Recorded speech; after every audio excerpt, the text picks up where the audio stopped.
Hello friend, welcome to my channel. और यहाँ पर आप देख सकते हैं स्क्रीन पर कि आज हम हिंदी का पाठ योजना शेयर करने वाले हैं, यानी हिंदी लेसन प्लान आज हम आप लोगों के साथ शेयर करेंगे।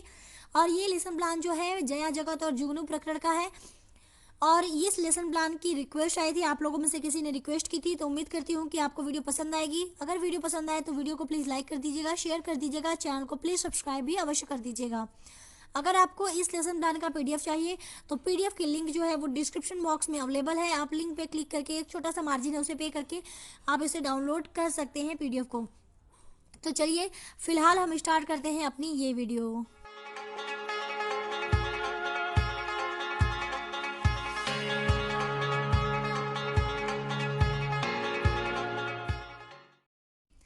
तो यहाँ पे सबसे पहले लिखना है विद्यालय का नाम, फिर छात्राध्यापिका या छात्राध्यापक का नाम, फिर लिखना है दिनांक, फिर लिखना है कक्षा जो कि हमारा है 1, विषय, फिर हिंदी जो और हिंदी का जो है नाम वो कलरव है, जो हमारी जो बुक है वो कलरव नाम से आती है।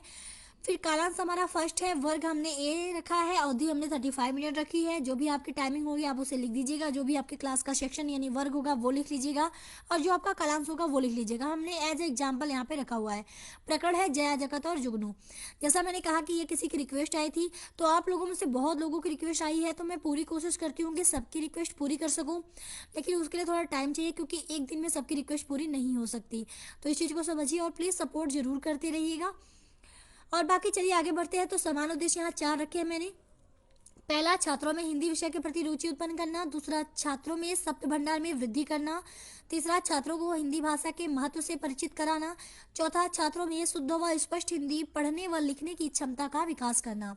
फिर आता है विशिष्ट उद्देश्य। तो यहाँ पे पहला है ज्ञानात्मक, तो छात्र पाठ के माध्यम से पाठ के सारांश का पूर्ण ज्ञान कर सकेंगे। दूसरा है बोधात्मक, छात्रों में पाठ के माध्यम से हाव भाव के प्रदर्शन का विकास हो सकेगा। तीसरा है व्यवहारात्मक, छात्र हिंदी शब्दों का सही सही उच्चारण कर सकेंगे। फिर हमने आगे लिखा है सहायक सामग्री, जो कि है चौक, डस्टर, लपेट, श्यामपट्ट, चार्ट इत्यादि, यानी जो भी चीज़ें आप as a teaching material use करते हैं उसे आपको यहाँ लिखना है। तो हमने ये यूज किया इसलिए हमने इसको यहाँ पे लिख दिया। फिर बात करते हैं पूर्व ज्ञान की। तो पूर्व ज्ञान में हम लिखेंगे बच्चे जुगनू के बारे में जानते हैं। सिंपल सी बात है, छोटे छोटे बच्चे रहते हैं, उनके घर पे कभी अगर जुगनू दिख जाता है तो घर वाले उन्हें बताते हैं बेटा जुगनू है। तो ये जुगनू के बारे में वो सिंपली जानते हैं कि ये जुगनू है। ठीक है, चलिए तो ये हमारा हो गया सामान्य उद्देश्य, विशिष्ट उद्देश्य, सहायक सामग्री और पूर्व ज्ञान। अब बात करते हैं पाठ प्रस्तावना प्रश्न की। तो यहाँ पे आपको 3 भाग करने हैं। क्रम संख्या, छात्राध्यापक या छात्राध्यापक क्रिया, फिर विद्यार्थी अनुक्रिया। तो यहाँ पे प्रश्न हम पूछेंगे। तो पहला प्रश्न हम पूछेंगे बच्चों हमें सूरज कब दिखाई देता है, बच्चे बताएंगे दिन में। तो हम दूसरा क्वेश्चन करेंगे हमें चांद कब दिखाई देता है, बच्चे बताएंगे रात में। तो हम तीसरा क्वेश्चन करेंगे रात में हमें कोई चीज़ स्पष्ट क्यों नहीं दिखाई देती, क्यों, तो बच्चे बताएंगे क्योंकि रात में अंधेरा हो जाता है। ठीक है। चौथा क्वेश्चन अंधेरे में कौन सा जीव जगमगाता है, तो बच्चे बताएंगे जुगनू। पांचवा क्वेश्चन जया जगत और जुगनू पाठ के बारे में विस्तार पूर्वक बताइए, तो बच्चों को नहीं पता, बच्चे रहेंगे मौन, और यही हमारा हो जाएगा समस्यात्मक प्रश्न। तो लास्ट में हम लिखेंगे उद्देश्य कथन में कि बच्चों आज हम लोग जया जगत और जुगनू पाठ के बारे में विस्तार पूर्वक अध्ययन करेंगे। तो ये हमने आपको दिखा दिया पाठ प्रस्तावना प्रश्न और उद्देश्य कथन। तो यहाँ पे एक चीज़ और मैं साथ में बताना चाहूँगी कि वैसे नॉर्मली ज़्यादातर लोग कहते हैं कि 5 जो है वो कम से कम 4 या 5 में हमारी पाठ प्रस्तावना प्रश्न बनाए जाए, एटलीस्ट 5 में बनाया जाए, लेकिन कुछ लोग कहते हैं 3 में। तो आप चाहें तो लास्ट के 3 क्वेश्चन हैं तो ये भी आप जो है पाठ प्रस्तावना प्रश्न में कर सकते हैं, अगर आपको केवल 3 क्वेश्चन में अपना प्रस्तावना प्रश्न निकालना है तब। ठीक है, यानी आप केवल 3rd क्वेश्चन, 4th क्वेश्चन और 5th क्वेश्चन रखेंगे तो आपके 3 क्वेश्चन में ही आपके जो है पाठ प्रस्तावना प्रश्न निकल के आ जाएंगे। तो उम्मीद करती हूँ कि आपको समझ में आ गया होगा। चलिए आगे बढ़ते हैं। फिर आता है हमारा पाठ प्रस्तुतिकरण। तो पाठ प्रस्तुतिकरण को हम 4 भाग में कंप्लीट करेंगे। पहला है शिक्षण बिंदु, 4 भाग में बनाएंगे। तो एक भाग में शिक्षण बिंदु लिखेंगे, फिर छात्राध्यापक या छात्राध्यापक क्रिया लिखेंगे दूसरे भाग में, तीसरे भाग में विद्यार्थी अनुक्रिया, चौथे जो भाग है उसमें शिक्षण विधियाँ, यानी ये 4 भाग करने हैं। तो पहला जो शिक्षण बिंदु हम लिखेंगे कि प्रथम अनुमति, तो जया और जगत से लेके हम चल दिए, यानी पूरे हम चैप्टर को कवर कर रहे हैं। अब इसमें आदर्श वाचन लिखेंगे। तो छात्राध्यापक का उचित आरोह अवरोह गति लय एवं विराम चिन्हों का प्रयोग करते हुए आदर्श वाचन करेगी। विद्यार्थी ध्यानपूर्वक सुनेंगे और विधि में व्याख्यान विधि। फिर अनुकरण वाचन आते हैं, तो छात्राध्यापिका छात्रों को वाचन करने का आदेश देगी तथा उनकी वाचन संबंधी त्रुटियों का अवलोकन करेगी। तो विद्यार्थी अनुक्रिया में छात्र अनुकरण वाचन करेंगे या छात्र अनुकरण करेंगे, ठीक है। विधि में अनुकरण विधि। फिर आता है काठिन्य उच्चारण, तो छात्राध्यापिका छात्रों द्वारा उच्चारित शब्दों का शुद्ध उच्चारण करवाएगी तथा उन्हें श्यामपट्ट पर लिखेगी। तो जैसे कुछ शब्द हैं अंधेरा, साय शाय, झी झी झी, झाड़ी, उजाला, खटर पटर, धप धप, जगमग, ठीक है। और विद्यार्थी अनुक्रिया में छात्र उच्चारण करेंगे और शिक्षण विधि में श्यामपट्ट विधि। ये सारे शब्द जो कि बोलने में थोड़ी प्रॉब्लम होते हैं, इसलिए बच्चों को इन्हें उच्चारण करवाना चाहिए। तो ये सारे हमारे हो जाएंगे कठिन उच्चारण में। फिर आता है काठिन्य निवारण, तो छात्राध्यापिका छात्रों की सहायता से कठिन शब्दों का अर्थ स्पष्ट करेगी। तो शब्द है जैसे अंधेरा, उजाला, जगमग, पास और तेज। तो इसका अर्थ में लिखेंगे कि अंधेरा का मतलब अंधकार, उजाला का मतलब प्रकाश, जगमग का मतलब चमकदार, पास का मतलब नजदीक और तेज का मतलब जल्दी। विद्यार्थी अनुक्रिया में छात्र कठिन शब्दों को अपनी कॉपी में लिखेंगे और विधि में श्यामपट्ट विधि यूज होगी।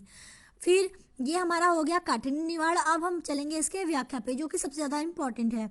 तो चलिए, अगर आपको वीडियो प्लीज़ पसंद आ रही हो तो वीडियो को लाइक कर दें और कमेंट करके ज़रूर बताएं कि वीडियो क्या आपको अच्छी लगी या नहीं लगी। अगर आपकी हेल्प हुई तो प्लीज़ वीडियो को लाइक करें और शेयर भी करें।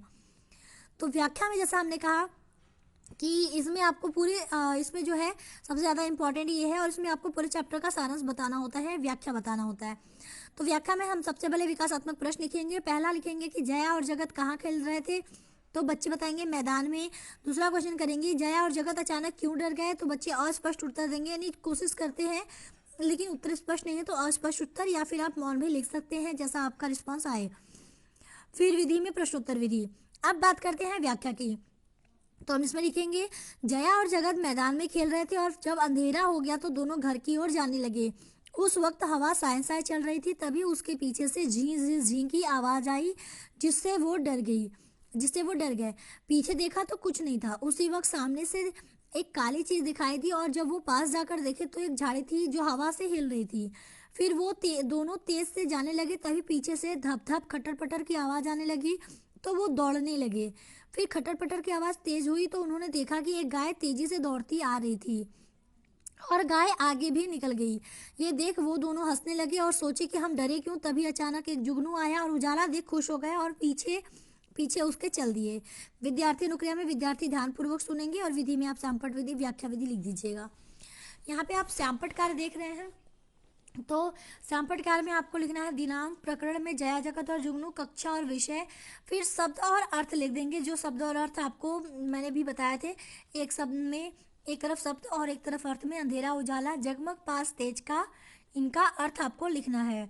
तो ये था हमारा श्यामपट्ट कार्य। आप इसे ब्लैक चार्ट पेपर पे बनाइएगा ताकि जो है वो श्यामपट्ट कार्य प्रभावी लगे। आप ब्लैक चार्ट पेपर पे अगर ग्लिटर वाली सिल्वर पेन से लिखते हैं तो आपका श्यामपट्ट कार्य बहुत अच्छा और प्रभावी रहेगा।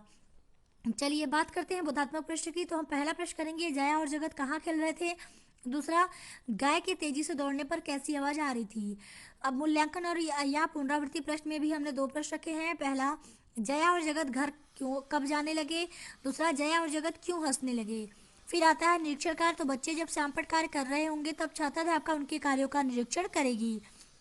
गृह कार्य, पहला, किसे देखकर वो खुश हो गए और उसके पीछे चलने लगे। दूसरा, झाड़ी क्यों हिल रही थी। तो ये था कंप्लीट हमारा आपका लेसन प्लान। अगर आपको बोधात्मक, मूल्यांकन और गृह कार्य में क्वेश्चन बढ़ाने हैं तो आप बढ़ा सकते हैं, चेंज करने हैं तो चेंज कर सकते हैं, ठीक है, वो आपके ऊपर है।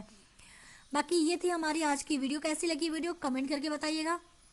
अगर पसंद आए तो वीडियो को लाइक करिएगा, शेयर करिएगा और चैनल को प्लीज़ सब्सक्राइब नहीं किया तो चैनल को प्लीज़ सब्सक्राइब भी अवश्य कर दीजिएगा। तो अभी के लिए थैंक यू सो मच कि आपने वीडियो को देखा। तो मिलती हूँ नेक्स्ट वीडियो में, तब तक के लिए टेक केयर, बाय बाय, जय हिंद।